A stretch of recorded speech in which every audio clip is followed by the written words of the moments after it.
Hello बच्चों, let's start the question. Our question says 2.49 gram of gas at 95 degrees Celsius occupied the same volume as 0.184 gram of dihydrogen at 17 degrees Celsius at the same pressure.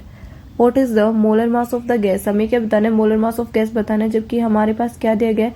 Wait दिया गया है gas का 2.49 ग्राम और 95 degree Celsius temperature है gas का। तो हमारे पास फिर डाईहाइड्रोजन का वेट है 0.184 ग्राम और टेम्परेचर क्या है 17 डिग्री सेल्सियस है। तो देखिए अभी हमारा की कंसेप्ट क्या होगा, फिर की कंसेप्ट क्या होगा? हमारा की कंसेप्ट होगा calculate the molar mass of gas with the help of, किसके हेल्प से?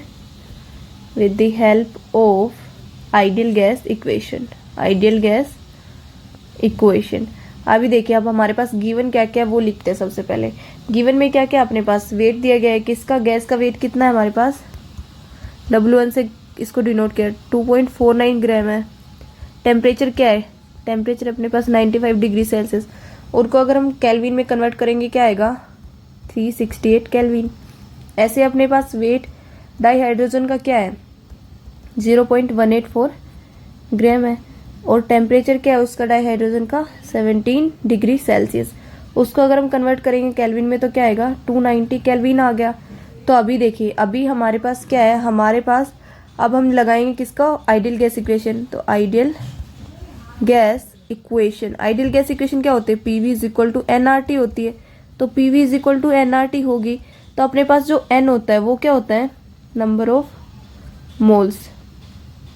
तो नंबर ऑफ मोल्स क्या होता है? N। तो हम निकालते हैं डाईहाइड्रोजन के लिए नंबर ऑफ मोल्स किसके इक्वल होता है? Given mass divide by molar mass. Okay, given mass divide by molar mass.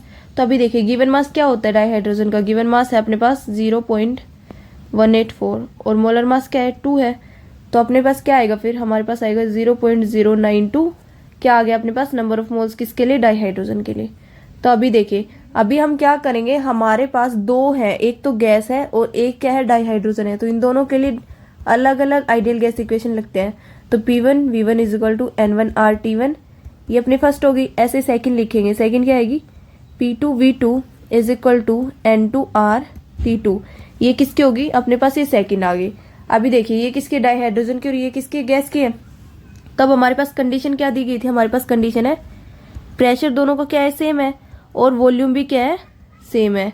तो अगर प्रेशर और वॉल्यूम सेम है तो अपने पास क्या आएगी? हमारे पास आया then P1 V1 is equal to P2 V2, और उससे क्या बनेगा? उससे बनेगा अपने पास N1R T1 is equal to N2R T2 आ गया। ओके, तब N1R T1 is equal to N2R T2, तो इससे हम निकालेंगे N1, निकालते हैं number of moles for gas के लिए। तो देखिए फिर अपने पास N1 क्या आया?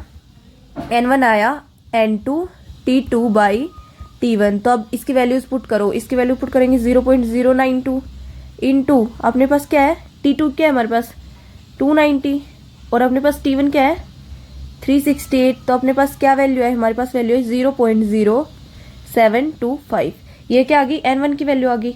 अब ऐसे देखिए अब हमारे पास N1 की वैल्यू आ गई, तो अब N1 से हम क्या निकालते हैं? N1 हमारे पास किसके इक्वल होता है? N1 इक्वल होता है given mass divide by molar mass. N1 क्या होता है? N1 किसके लिए निकाल रहे हैं हम? N1 निकाल रहे हैं फॉर गैस के लिए। तो गिवन मास किसका? गैस का, और मोलर मास गैस का। तो देखिए अब अपने पास क्या आया? हमारे पास आया N1 क्या है? हमारे पास N1 हमने गिवन कर रखा है। हमारे पास N1 की क्या वैल्यू आ रही है? N1 की वैल्यू आ रही है हमारे पास आई 0.0725 आ गई N1 की वैल्यू। तो अपने पास अब हमारे पास गिवन मास क्या है? उसका गिवन मास है 2.49, और मोलर मास हमने M से डिनोट किया, वो हमें निकालना है। तो M क्या आएगा हमारा?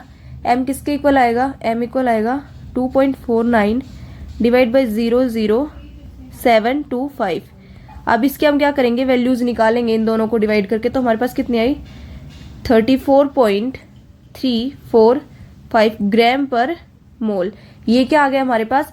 ये आ गया मोलर मास किसका? गैस का। ये क्या हमारे पास? Molar mass for gas is equal to 34.345 gram per mole. I hope you understood it well बच्चों। Best of luck.